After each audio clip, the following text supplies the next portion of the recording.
आज समझेंगे थोड़ा कि विदेशी घटनाओं के प्रभाव फ्रांस में। देखो चैप्टर जो है ना हम लोग का, चैप्टर का नाम ही है कि फ्रांस की क्रांति। तो फ्रांस की जो क्रांति के जो इतना सारा कारण पढ़े हैं, कारण पढ़ने के बाद एक बात फिर से टॉपिक आ गया है कि विदेशी घटनाओं का प्रभाव क्या पड़े इस पर। फ्रांस की क्रांति पर विदेशी घटना का कुछ न कुछ तो प्रभाव पड़ा होगा।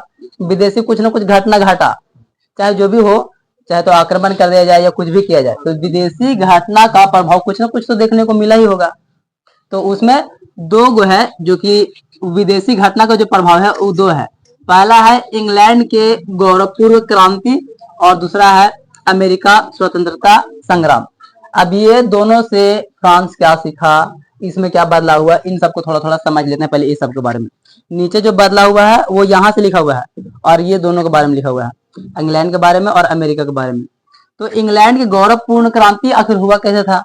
तो सन 1688 ईस्वी के इंग्लैंड के महान क्रांति एवं उसके द्वारा वैधानिक शासन की स्थापना ने फ्रांस भी राजनीतिक परिवर्तन का मार्ग प्रशस्त किया था। यानी कि वैधानिक शासन की स्थापना ने।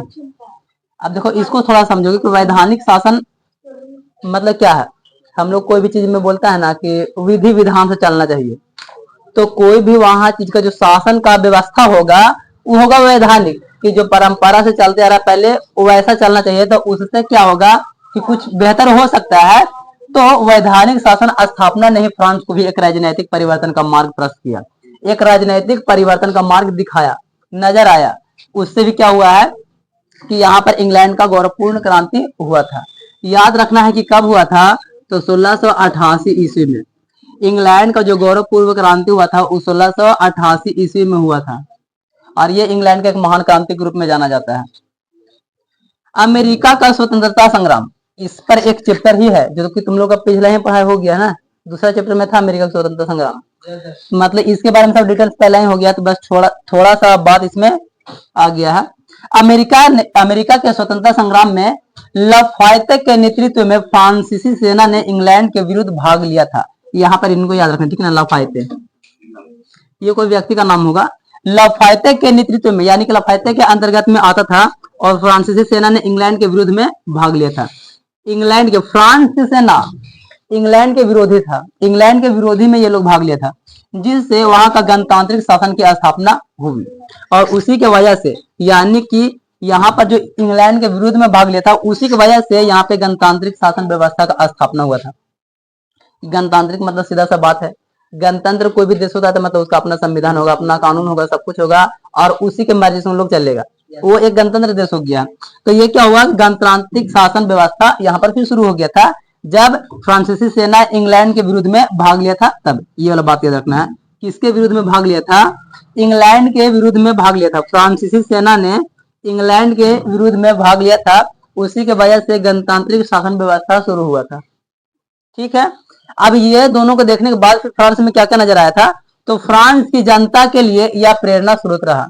जब ये दोनों का काम हुआ था, इंग्लैंड की गौरवपूर्ण क्रांति हुआ था और अमेरिका स्वतंत्रता संग्राम हुआ था, तो फ्रांस की जनता के लिए यह एक प्रेरणा का काम किया। कुछ सीखने को मिला कि कोई भी काम हम लोग के गाँव में होता है या शहर में या कहीं पर भी, तो देख करके हम लोग कुछ ना कुछ सीख ही लेते हैं। गलत हुआ तो समझ जाते हैं कि गलत नहीं करना चाहिए, ना तो हम अन्यों के नीचे पिटा जाएंगे। और अगर कुछ अच्छा हो गया तो कहते हैं कि हम लोग को ऐसा करना चाहिए। कुछ ना कुछ सीखने को मिलता है। तो इन लोगों को क्या मिला था, ये सब दोनों को देख करके प्रेरणा मिला था, ये लोग भी कुछ समझ पाया था।